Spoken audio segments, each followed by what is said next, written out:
logoiwek kole kaitita rubeiwotab kandoindetab emoni Professor Kithure Kindiki komosta nebo Njiru en county nebo Meru ole katuiyo katuiyetabgei nebo boisiekab Njuru Njeke Supreme en bororietab Ameru. Kamiten boisiek keitito 20,000 koyob counties chebo Meru ak Tharaka Nithi ole kaboisien boroinoton kosochi kandoindetab emoni nebo nguni ak kasarta nenyone. En yoton komwa Professor Kithure Kindiki kole chobot ine nebo kocheng kandoikab komosoton chebo upinzani ak koyonchin en ngalekab polatet.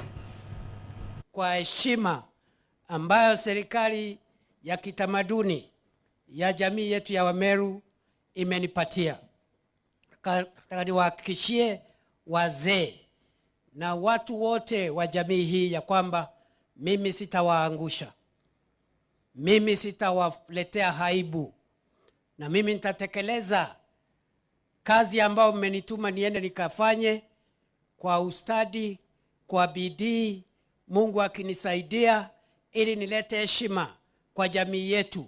Tusiambiwe ya kwamba tulipewa kazi na hatukuwezana nayo. Niseme nisiseme? Niseme nisiseme? Mumeniambia kwamba mnashukuru rais amenipatia nafasi kuwa naibu wa rais. Na mmesema ya kwamba niendelee kumsaidia. Nifanye bidii kabisa na niwe mwaminifu kwake na nimsaidie kazi. Ndio hata sisi kesho tuwe na watu waaminifu kwetu.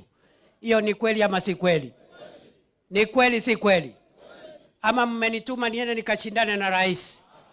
Mmenituma mashindano na rais wa nchi?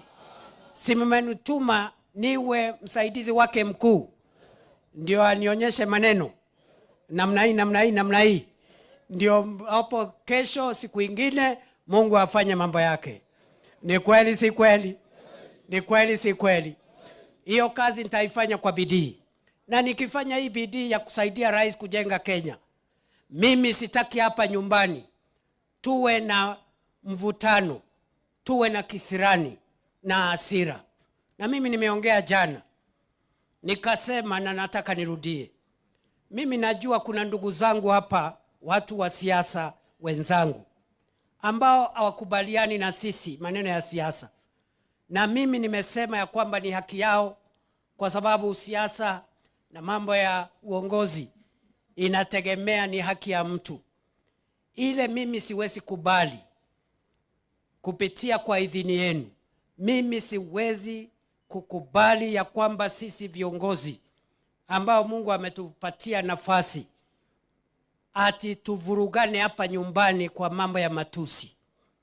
Mimi nataka niseme ya kwamba niko tayari kutafuta ndugu zangu wote ambao ni viongozi, wawe kwa serikali, wawe kwa upinzani. Tuketi kwanza tukubaliane ya kwamba wakati tunafanya mambo ya serikali, wale wako upinzani wakifanya mambo ya upinzani, tusiwe ni watu wa kutusiana na kuruhusiana maneno.